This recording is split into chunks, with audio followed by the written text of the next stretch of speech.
Hello friends, कैसे हैं आप लोग। उम्मीद करता हूँ बहुत अच्छे होंगे। तो गाइस, आज मैं आपको दिखाने लाया हूँ फिरोज शाह कोटला का किला, जो दिल्ली में है यार। बहुत ही अच्छा किला है, बहुत ही सुंदर किला है। और दोस्तों, कहा जाता है कि ये हॉन्टेड किला भी है। ये भी कहा जाता है कि यहाँ पर जिन रहते हैं। कितनी सच्चाई है, पूरा रहस्य से ये भरा हुआ है क्या किला। तो हम साथ में घूमेंगे, एक्सप्लोर करेंगे और साथ में ये भी बताऊंगा मैं आपको कि नियरेस्ट मेट्रो स्टेशन कौन सा है, आप कैसे आ सकते हो इस किले में।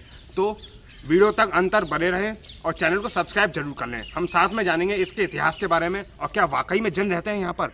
चलो, पता चलता है ये देख के। चलिए अब हम साथ में एक्सप्लोर करते हैं, आइए।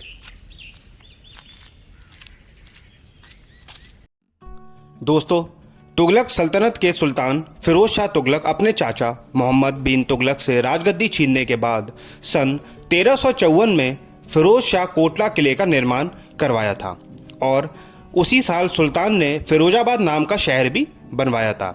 इतिहास में जिक्र मिलता है कि फिरोज शाह के आदेश पर शहर और किला दोनों ही यमुना किनारे बनवाए गए थे, क्योंकि उस दौर में ऐसा होता था कि यार जो भी इमारतें होती थी तो कोशिश की जाती थी कि राजा जो भी इमारत बनवा रहा है, जो भी महल बनवा रहा है, जो भी किला बनवा रहा है, वो किसी नदी के किनारे हो ताकि पानी की पूरी पूर्ति हो सके यार। तो इस किले को बचाने का एक और कारण था कि तुगलकाबाद के किले में पानी की समस्या थी। दिल्ली में आप देखोगे एक और किला है, वो है तुगलकाबाद का किला। वो भी फिरोज शाह तुगलक ने ही बनवाया था, लेकिन यार वहाँ पर पानी की काफ़ी कमी थी और काफ़ी लोगों को दिक्कत हो रही थी, क्योंकि वहाँ पे पानी तो एक बेसिक की चीज़ है यार, बेसिक सी चीज़ है, क्योंकि पानी के बिना तो आदमी सर्वाइव नहीं कर सकता। तो क्या किया, और फिरोज शाह तुगलक ने फिर यहाँ पर किला बनवाया। तो इस किले का नाम तब से फिरोज शाह का किला है ये, और इसे दिल्ली का छठा शहर भी माना जाता है। अगर मैं आपको फिरोज शाह तुगलक के बारे में थोड़ा बताऊं तो वो यार दिल्ली सल्तनत में तुगलक वंश का शासक था और फिरोज शाह तुगलक का जन्म 1308 को हुआ। उसका शासन 1351 से 1388 तक लगभग रहा था और उसने अपने शासनकाल में ही चांदी के सिक्के चलवाए थे। इतिहासकार बताते हैं कि सुल्तान बनने के बाद फिरोज शाह तुगलक ने सभी कर्जे माफ़ कर दिए और जो मोहम्मद तुगलक के समय किसानों को दिया भी गया था, जो भी कर्ज किसानों को दिया गया था, वो भी कर्ज उसने माफ़ कर दिए थे। तो दोस्तों, आप देख सकते हो काफ़ी हद तक ये क्षतिग्रस्त हो चुका है यार किला, आप देखोगे। लेकिन बहुत ही सुंदर आज भी है कि यार क्षतिग्रस्त तो हो ही जाएगा। आप सोच सकते हो कि कम से कम 600-700 साल पुराना ये किला है और यहाँ पर कम से कम 1.5 लाख की आबादी रहा करती थी। तो आप सोच सकते हो कि कितना बड़ा किला है और कितना सुंदर रहा होगा उस ज़माने में। फिरोज शाह कोटला किले को जिन्नातों का किला भी कहा जाता है। यह माना जाता है कि इस किले के अंदर एक जिन्न मंत्रालय है और यह मंत्रालय आजकल की नौकरशाही की तरह ही कार्य करता है, जिसमें विभिन्न समस्याओं से निपटने के लिए अलग अलग विभाग होते हैं। अपनी परेशानियां लिखकर अपनी अर्जी एक पत्र के रूप में पेश करते हैं। यहाँ पर आपको देखने को मिलेगा कि हर थर्सडे को लोग आते हैं अपनी परेशानियां लेके, एक कागज़ में लिखते हैं, पत्र लिखते हैं, लेटर लिखते हैं, धागे बांधते हैं। तो ये सब चीज़ें होती हैं और जो भी परेशानियां लेकर आते हैं वो 7 जुमे रातों तक इस खंडर पर उन्हें आना पड़ता है उन्हें। और ये भी कहा जाता है कि यार जो जन्नात हैं वो बीच रात में ही अर्जियों पर चर्चा करने के लिए दरबार लगाते हैं और तब ऊपर वाला उन अर्जियों को पूरा कर देते हैं। तो काफ़ी आपको ऐसी बातें सुनने को मिलती हैं। ये किला जो है, ये जो ज़्यादातर ये इस किला जो ये फेमस है वो जिन के नाम से फेमस है कि यहाँ पर जिन्न रहते हैं। वो भी मैं एग्जैक्ट जगह आपको आगे चल के वीडियो में दिखाऊंगा कि इस जगह पर जिन्न रहते हैं, ऐसा माना जाता है। और वहाँ पर लेटर भी देखने को मिलेगा आपको, धागे बंधे हुए भी देखने को मिलेंगे। तो फ्रेंड्स, यार जो मेन मुद्दा था और मेन जो किस्सा था यार, ये किला बनाने का फिरोज शाह तुगलक ने इसलिए बनवाया था क्योंकि जो तुगलकाबाद किला है वहाँ पर यार पानी की कमी हो गई थी। तो वहाँ पर पानी की काफ़ी मात्रा में कमी थी और आबादी बहुत थी। तो यही वजह थी कि फिरोज शाह तुगलक ने यहाँ पर एक किला और बनवाया, क्योंकि यहाँ पर उस समय पानी की कमी नहीं थी। तो उन्होंने यहाँ पर किला बनवाया और ये भी कहा जाता है कि कम से कम 1.5 लाख लोगों की आबादी यहाँ पर रहा करती थी। तो आप सोच सकते हैं कि यहाँ पर कितनी आबादी रही होगी। और एक बात और मैं बता दूँ कि दिल्ली जो शहर है, ये पहले दिल्ली शहर मतलब ये 7 शहरों को मिला के दिल्ली शहर बना है और उसमें से एक है फिरोज शाह कोटला का किला। फिरोज शाह कोटला ये जो है छठा शहर दिल्ली का। और जो मैं 7 शहर बता रहा हूँ आपको, उसमें दो शहर तो है, एक तुगलकाबाद का किला है वो भी उसमें आता है, सिरी किला है वो भी एक शहर में आता है। तो ऐसे करके 7 शहर हैं और जो ये वाला किला है, ये वाला शहर है, मतलब उस समय शहर ही कह सकते हो आप, तो ये छठा शहर माना गया है। आप देख सकते हो दोस्तों, काफ़ी चीज़ें तो बिल्कुल पूरी तरह क्षतिग्रस्त हो चुकी हैं। किले के अंदर अब जो भी स्थित है वह खंडर में तब्दील हो चुके हैं और जो भी पहले मैंने महल, दरबार, भवन और कुछ अन्य कक्ष भी यहाँ पर किसी समय हुआ करते थे, अब सब खंडर में तब्दील हो चुके हैं। दीवारें इसकी लगभग 15 मीटर ऊंची हैं और बाहर की ओर से थोड़ी ढालू भी हैं, तो आप देख सकते हो। और इसको हॉन्टेड प्लेस भी कहा जाता है, पता नहीं क्यों कहा जाता है, मेरे समझ में नहीं आता। मुझे नहीं लगता कि यह हॉन्टेड प्लेस है, लेकिन फिर भी मैंने कोशिश करता हूँ आपको किले का हर एक चीज़ दिखाने की, क्योंकि काफ़ी बड़ा किला है तो हर एक पॉइंट दिखाने की मैं आपको कोशिश कर रहा हूँ। ये जो गेट लगे हुए देखने को मिलेंगे, ये पहले गेट नहीं लगे हुए थे, एएसआई द्वारा बाद में ये गेट लगा दिए गए हैं, क्योंकि उस जमाने में कक्षों में द्वार नहीं हुआ करते थे। होता क्या था कि ये सैनिक जो थे वो पहरेदारी किया करते थे और द्वार की जगह पर्दे लगे हुए करते थे इन जगहों पर। तो किसी को भी जब अंदर आना है, राजा के कक्ष में आना है या किसी को भी आना है, तो सैनिक पहले सैनिक को वो बताता था और सैनिक अंदर आके राजा की परमिशन लेता था, उसके बाद फिर अलाउ करते थे। तो ऐसी चीज़ें, मतलब इस तरह की प्राइवेसी थी और दरवाजे वगैरह आपको लगाने को नहीं मिलते थे। जो दरवाज़ा होता था वो मेन दरवाज़ा होता था। किले के अंदर जैसे आप आओगे तो बड़े बड़े दरवाजे आपको देखने को मिलेंगे। इस किले में नहीं लगा है दरवाज़ा, हो सकता है क्षतिग्रस्त हो गया हो, लेकिन आप देखोगे उस ज़माने में जो आप काफ़ी किले देखोगे तो आपको बड़े बड़े दरवाजे जो एंट्रेंस पे आपको दिखाई देंगे, तो वही दरवाजे लगा करते थे। लेकिन रूम वगैरह में जो कक्ष होते हैं, रूम होते हैं, वहाँ पर दरवाजे आपको लगे हुए नहीं देखने को मिलेंगे उस ज़माने में। और मैं अगर आपको दिलचस्प इसका इतिहास बताऊं तो 8-9 सितंबर 1928 को यहाँ पर स्वतंत्रता सेनानियों ने बैठक की थी। यहाँ पर भगत सिंह, चंद्रशेखर आज़ाद, सुखदेव और अन्य द्वारा बुलाई गई बैठक यहाँ पर हुई थी। और जो पार्टी यहाँ पर गठित हुई थी उस पार्टी का नाम था हिंदुस्तान सोशलिस्ट रिपब्लिकन एसोसिएशन, बाद में जिसका नाम हिंदुस्तान सोशलिस्ट रिपब्लिकन आर्मी नाम दिया गया था। दोस्तों, यहाँ आप सामने देख सकते हो अशोक स्तंभ, और इस अशोक स्तंभ के कारण इस किले की और भी भव्यता यार बढ़ जाती है। इस किले में इस 3 मंजिला इमारत का निर्माण फिरोज शाह तुगलक ने अशोक स्तंभ को स्थापित करने के लिए ही करवाया था। और मूल रूप से वैसे तो यार इस स्तंभ की स्थापना महान मौर्य सम्राट अशोक द्वारा अंबाला के निकट तोपरा में की गई थी, जिस पर अशोक के धम्म संबंधित राजज्ञाएं अंकित भी हैं। और पत्थर के इस स्तंभ की ऊंचाई लगभग 13 मीटर है, जिसका व्यास ऊपरी भाग में लगभग 65 सेंटीमीटर और निचले भाग में लगभग 97 सेंटीमीटर है। फिरोज शाह के आदेश पर इसे काफ़ी प्रयासों के बाद दिल्ली लाकर यहाँ पुनः स्थापित किया गया था। इसको पुनः स्थापित करते समय इसके शीर्ष भाग को रंगीन पत्थरों एवं सुनहरे गोलक एवं अर्धचंद्र से आच्छादित भी किया गया था। और आज यह इमारत खंडर में तब्दील हो चुकी है, जो मूल रूप से आप देख सकते हो यहाँ पर रेलिंग लगा दी गई है। और कारण यार ये भी था रेलिंग लगाने का दोस्तों, क्योंकि कपल्स वगैरह होते थे वो अंदर चले जाते थे और मतलब गलत हरकतें किया करते थे, तो उसके बाद यहाँ पर रेलिंग लगा दी गई और इस पूरे जो प्रीमाइसिस है, पूरा एरिया है अशोक स्तंभ का, इसको बंद कर दिया गया था।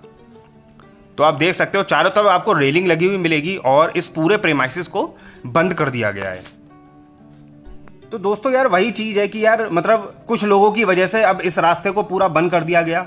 तो मतलब जो टूरिस्ट हैं, जो आना भी चाहते हैं, अब वो मतलब बाहर से ही केवल देख सकते हैं, इसके अंदर नहीं जा सकते। यहाँ पर आपको बावली भी देखने को मिलेगी, जो काफ़ी पुरानी और खंडर के रूप में मौजूद है। आप सामने देख सकते हो ये बावली हुआ करती थी और यहाँ के लिए यह बावली या कुआं एक आवश्यक जल स्रोत भी था यार, क्योंकि जल से पूरी मतलब आप देखोगे तो ज़्यादातर किलों में बावली बनाई जाती है ताकि जल की जो पूर्ति है वो पूरी कर सकें यहाँ से। तो यह गोलाकार में बनी हुई है, आप देख सकते हो बिल्कुल सर्किल है ये, और दिल्ली की ये एकमात्र बावली है जो गोलाकार के रूप में है।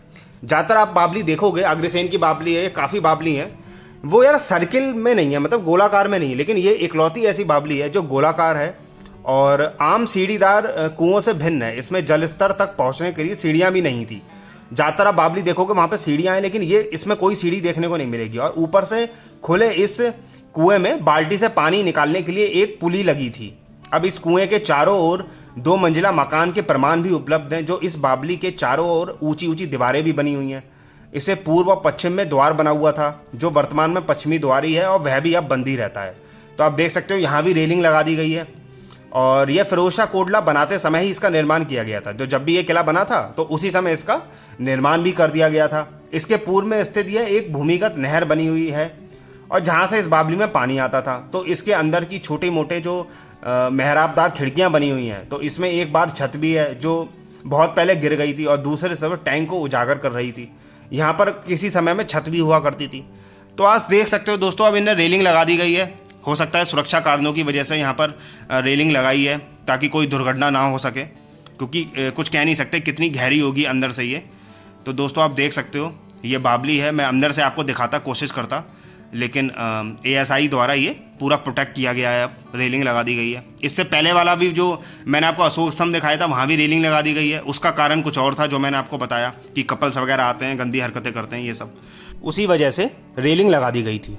दोस्तों अगर हम थोड़ा और इतिहास में जाएं तो ऐसा माना जाता है कि यहाँ कई सालों से जिन्न रहते हैं और बताया ये भी जाता है कि इमरजेंसी के दौरान इस किले में लड्डू शाह नाम के बाबा रहने लगे और उन्होंने अपने साथियों को यहाँ के जिन्नों की शक्तियों के बारे में भी बताया जो वो महसूस कर रहे थे।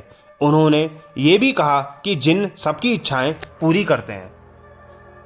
आप दोस्तों देख सकते हो यहाँ पर कई सारे कमरे आपको बने हुए देखने को मिलेंगे और कोरोना के बाद इन कमरों को बंद कर दिया गया है। महामारी से पहले इन कमरों में लोग चिराग जलाते थे और लोग आज भी चिट्ठी में अपनी फरियाद लेके जिन्न के पास आते हैं। और मैं बताता चलूँ आपको कि गुरुवार को यहाँ पर आपको काफ़ी संख्या में लोग आते हुए नजर आएंगे यार। आप देख सकते हो इस समय तो पूरा खाली है ये, लेकिन गुरुवार को सबसे ज़्यादा यहाँ पर भीड़ होती है जो अपनी परेशानियों को जिन्न के सामने रखते हैं। दोस्तों वैसे तो यार इस किले में आपको पूरा ये खाली किला दिखेगा, लेकिन हर बृहस्पति को काफ़ी भीड़ होती है। आप देख सकते हो ये जो सारे कमरे हैं ये अब लॉक कर दिए गए हैं और कहा जाता है कि यहीं पर जिन्न रहते हैं। आज भी जिन्न रहते हैं, ऐसा माना जाता है दोस्तों। तो दोस्तों आप देख सकते हो यहाँ पे सारे गेट बंद है, अंदर जाना अलाउ नहीं है। कहा जाता है कि यहीं पर जिन्न रहते हैं। ये देखिए लोग अपनी मन्नत मांगते हैं, कोई धागा बांधता है और लोगों ने अपना कागज़ में लिख के, देखिए ये पेपर है, मैं देखना नहीं चाहता हूँ क्योंकि लोगों की विश नहीं देखनी चाहिए क्योंकि ये पर्सनल है। तो मैं आपको बता रहा हूँ कि यहाँ पर ऐसा मान्यता है कि यहाँ जिन्न रहते हैं। और ये देखिए एक और पर्चा आपको देखने को मिलेगा, लोग अपनी विश लिख के यहाँ पर छोड़ देते हैं। लोगों का मानना है कि जो जिन्न होते हैं वो विश पूरी कर देंगे। ये आप देखिए ये विश लिखी हुई है, लोग काला धागा बांधा हुआ है, ये आप देख सकते हैं। अंदर जाना अलाउ नहीं है, पहले जाना अलाउ होता था। ये देखिए अब अगरबत्ती भी लगी हुई देखने को मिलेगी आपको, ये देखिए अगरबत्ती लगी हुई है। तो यहाँ पर अब जाना अलाउ नहीं है, पहले अलाउ किया जाता था। अब देखिए अब गेट लॉक कर दिए गए हैं तो अंदर जाना अलाउ नहीं है, सब बंद है। ये सारे गेट बंद कर दिए गए हैं। कहा जाता है कि यहीं पर जिन्न रहते हैं। ये देखिए दोस्तों सारे गेट लॉक्ड है, सारे गेट लॉक कर दिए गए हैं सुरक्षा कारणों की वजह से। आप कह सकते हो या कोई भी कारण हो, लेकिन सारे गेट लॉक्ड हैं, अंदर जाना बिल्कुल अलाउ नहीं है। अलाउ होता तो मैं आपको ज़रूर अंदर से भी दिखाता, पर जैसा मैंने बताया आपको कि जिन्न जो है वो अंदर रहते हैं, आज भी हैं। तो आप सोच सकते हो कि क्या मान्यता यहाँ की रही है। दोस्तों कहा यह भी जाता है यार कि यार जो भी महिला है, मतलब जो जिन्न से अट्रैक्ट होती हैं, जैसे सुंदर महिला हो गई, जो भी सुंदर महिला हैं या जिनके मतलब बाल बहुत घने हैं, परफ्यूम लगाया हुआ है, कहा जाता है कि मतलब वो इस किले में आए ना तो ज़्यादा अच्छा होगा। या फिर अगर आ भी गई हैं तो मतलब इस एरिया से तो कम से कम एटलीस्ट दूर ही रहें। तो ऐसा कहा जाता है। जो भी अपनी मान्यता है और कितनी सच्चाई है कितनी अफवाह है वो आप डिसाइड करो। तो वही मैं कहना चाह रहा हूँ कि मतलब ये सब चीज़ें बातें हैं, अब कहानी है सच्चाई है पता नहीं, क्योंकि आप देखोगे कि दिल्ली में तो हर किला हॉन्टेड बना दिया गया है, हर किले में कुछ ना कुछ बना दिया गया है। कितनी सच्चाई है कुछ भी नहीं कहा जा सकता। दोस्तों इस किले में आपको मस्जिद भी देखने को मिलेगी। फिरोज शाह ने यहाँ पर मस्जिद का निर्माण करवाया था और उनके गढ़ कोटला फिरोज शाह में स्थित यह उस समय दिल्ली की सबसे बड़ी मस्जिद भी थी। इसने यार अधिक महत्व तो तब प्राप्त किया था जब मोहम्मद तुगलक को हराने और दिल्ली को लूटने के बाद तैमूर ने मस्जिद में शुक्रवार की नमाज अदा की थी। तो यहाँ पर ऐसा कहा जाता है कि जो तैमूर था वो तैमूर ने भी यहाँ पर नमाज पढ़ी थी। तो मैं आपको दोस्तों मस्जिद दिखाने की कोशिश करता हूँ। वैसे यहाँ पर ज़्यादातर नमाज जो होती है वो फ्राइडे को होती है या फिर थर्सडे को भी होती है, क्योंकि थर्सडे को काफ़ी भीड़ आती है यहाँ, और ज़्यादातर आप देखोगे तो फ्राइडे को यहाँ पर नमाज़ पढ़ी जाती है। तो मैं आपको दिखा देता हूँ दोस्तों, अभी ये मस्जिद पूरी खाली पड़ी हुई है। जैसा मैंने बताया आपको कि यहाँ पर उतनी भीड़ आपको देखने को नहीं मिलेगी फ्राइडे वगैरह को, यहाँ पर आपको केवल थर्सडे को आपको यहाँ भीड़ थोड़ा बहुत लोग आते हुए दिखेंगे। लेकिन अभी आप देख सकते हो यहाँ पर ये पूरा खाली पड़ा हुआ है, और आप देख सकते हो ये रही मस्जिद, यहीं पर नमाज पढ़ी जाती है।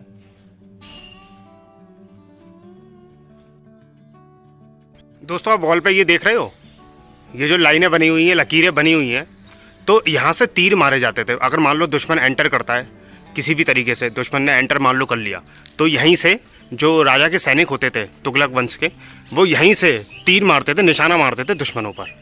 तो इसलिए ये चीज़ें बनाई गई हैं। ये वॉल पे आप देखोगे ये लाइन से ये बनी हुई हैं, यहीं से ही तीर वगैरह मारा जाता था दुश्मनों को, और यहीं से ही निगरानी भी रखी जा सकती थी। फ्रेंड्स देख सकते हो आप चारों तरफ वॉल पर ये लाइनें जो बनी हुई हैं चारों तरफ बनी हुई दिखेंगी आपको, यहीं से ही निशाना लगा जाता था और निगरानी रखी जाती थी दुश्मनों पर। वैसे ये तीरों के लिए था खास तौर से, क्योंकि यहाँ से बाहर से अंदर का नहीं दिखेगा, लेकिन अंदर से बाहर का दिख जाएगा, और यहीं से ही तीर लगाया जाता था, तीर से मारा जाता था दुश्मनों को। चारों तरफ देखने को मिलेगा आपको। कुल मिला के आप देख सकते हो दोस्तों, काफ़ी हद तक ये क्षतिग्रस्त हो चुका है। फिर भी मैं और आपको दिखाने की कोशिश करता हूँ। आप देख सकते हो काफ़ी हद तक क्षतिग्रस्त है। ये सीढ़ियाँ बनी हुई हैं ऊपर जाने के लिए। मैं कोशिश करता हूँ आपको ऊपर जाके देखते हैं कि ऊपर क्या है, क्योंकि काफ़ी हद तक ये सीढ़ियाँ भी यहाँ पर टूट गई हैं। तो आप देख सकते हो ये ऊपर से मैं आपको दिखा रहा हूँ, ये जो 2 मंजिला जो शुरुआत में ही आपको इमारत दिख रही है 2 मंजिला है। इसके अंदर यहाँ से जो सैनिक होते थे वो नज़र रखते थे। तो कुल मिला के जो मैं ये छोटा सा रूम आपको दिखा रहा हूँ, तो ये यार मेनली जो है वो सैनिकों के लिए ही बनवाया गया था। सैनिक जो थे वो नज़र रखते थे इन्हीं जगह से, और कोई भी दुश्मन होता था वो यहीं से वो हमला भी किया करते थे। बेसिकली वो तीर चलाया करते थे और यहाँ से नज़र रखते थे चारों तरफ। तो फ्रेंड्स जिसको भी यार फिरोजशाह किला आना है और देखने का मन है तो वो आ सकता है। कौन सी मेट्रो है मैं आपको बता देता हूँ कि वॉयलेट लाइन है और दिल्ली गेट मेट्रो स्टेशन, और गेट नंबर 1 से ही आना। अगर आप दूसरे गेट किसी और गेट नंबर से आते हो तो आपकी काफ़ी पद्दिंग हो जाएगी, मतलब यार काफ़ी आपको चलना पड़ जाएगा। तो सबसे बढ़िया है आप मेट्रो से आओगे, वॉयलेट लाइन है और गेट नंबर 1 से दिल्ली गेट मेट्रो स्टेशन, वहाँ से नज़दीकी है। 800-900 मीटर की दूरी पर वॉकिंग डिस्टेंस पर ही है, आप आराम से पैदल चल के वॉक करके आ सकते हो। तो फ्रेंड्स कैसा लगा आपको फिरोजशाह कोटला का किला, आप कमेंट सेक्शन में जाके ज़रूर बताएं, और वीडियो को लाइक करो, ज़्यादा से ज़्यादा लोगों को शेयर करो, लोगों तक यार ये पहुँचे कि मतलब फिरोजशाह कोटला बहुत ही सुंदर किला है और इसके इतिहास के बारे में भी पता चले लोगों को भी। तो आप वीडियो को लाइक ज़रूर करो, सब्सक्राइब करो चैनल को। Bye bye and take care.